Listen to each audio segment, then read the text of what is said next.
Au nom du Père et du Fils et du Saint-Esprit. Amen. Shalom, bien-aimés frères et sœurs dans le Seigneur. Nous sommes aujourd'hui le mardi 7 juillet 2020 et nous méditons l'Évangile selon Saint Matthieu, chapitre 9, versets 32 à 38. Jésus déclare dans cet Évangile, la moisson est abondante, mais les ouvriers sont peu nombreux. Qu'est-ce que la moisson?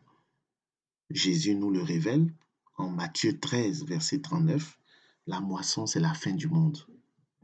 La moisson, c'est la fin du monde. Alors, quand on lit ici dans cet évangile, la moisson est abondante, c'est-à-dire que la fin du monde est proche. Nous sommes dans les derniers temps.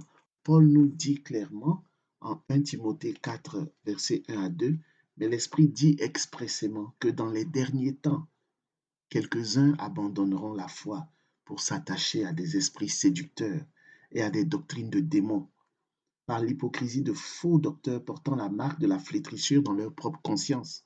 Ou en 2 Timothée 4, 2 à 5, il dit prêche la parole, insiste en toute occasion, favorable ou non, reprend, censure, exhorte avec toute douceur et en instruisant, car il viendra un temps, les derniers temps, il viendra un temps où les hommes ne supporteront pas la saine doctrine, mais ayant la démangeaison d'entendre des choses agréables, ils se donneront une foule de docteurs selon leurs propres désirs, détourneront l'oreille de la vérité et se tourneront vers les fables. Les gens ne veulent plus entendre la parole de Dieu, les gens ont abandonné la foi, les gens veulent entendre des choses qui leur font plaisir. Allez simplement sur les réseaux sociaux, amusez-vous à regarder le nombre de vues, le nombre de partages, le nombre de pouces en l'air. Vous verrez ce que les gens aiment écouter, des choses qui sont très très loin de la saine doctrine. Paul poursuit en disant, mais toi, sois sobre en toutes choses, supporte les souffrances, fais l'œuvre d'un évangéliste, remplis bien ton ministère. Alors, la moisson, ces derniers temps dans lesquels nous nous trouvons, la moisson est grande dans ces derniers temps parce que nombreuses sont les âmes qui ont besoin d'être sauvées. Nombreuses sont les âmes qui ont besoin d'être sauvées. Le prophète Jérémie au chapitre 8, verset 20 dit, la moisson est passée, l'été est fini et nous ne sommes pas sauvés. Vous voyez, c'est durant le temps de la moisson que nous pouvons être sauvés. Et nous sommes dans ce temps-là.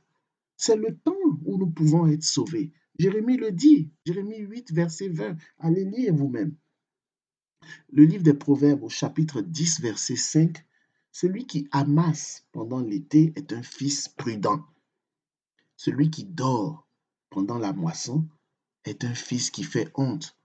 Alors permettez-moi, avec tout le respect que je vous dois, permettez-moi de poser cette question. Que faites-vous? Que fais-tu durant la moisson? C'est durant la moisson qu'on peut être sauvé. C'est durant la moisson. C'est pendant la moisson. Le temps de la moisson, c'est l'été. Et la moisson, c'est lorsqu'on récolte. Que fais-tu dans ce temps, dans ces derniers temps? Que fais-tu pour que euh, euh, euh, le travail soit fait? Fais-tu partie des ouvriers qui dorment, qui sont paresseux? Ou fais-tu partie des ouvriers qui se mettent au travail? C'est-à-dire qui travaillent pour le royaume des cieux, qui proclament l'évangile à travers leur comportement premier et aussi à travers leurs paroles, qui diffusent la bonne nouvelle du salut en Jésus-Christ. Parce que c'est le temps.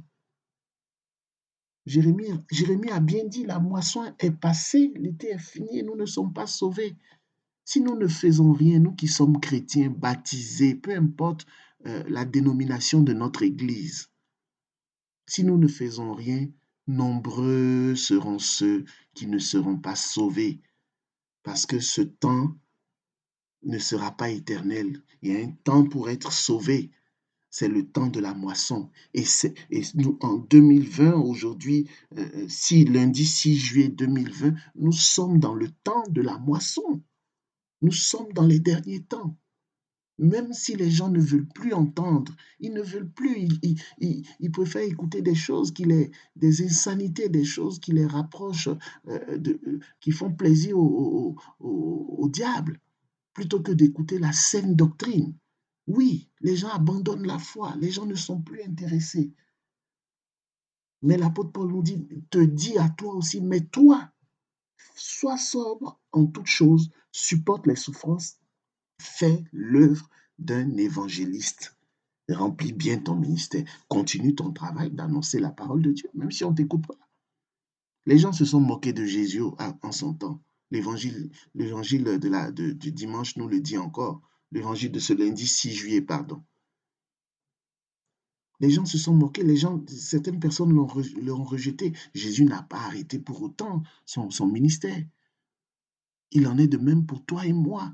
Continuons d'annoncer à temps et à contre-temps, inlassablement. Demandons à l'Esprit Saint de nous donner la force de continuer à annoncer, de faire de nous des évangélisateurs intrépides, puissants en œuvre du royaume.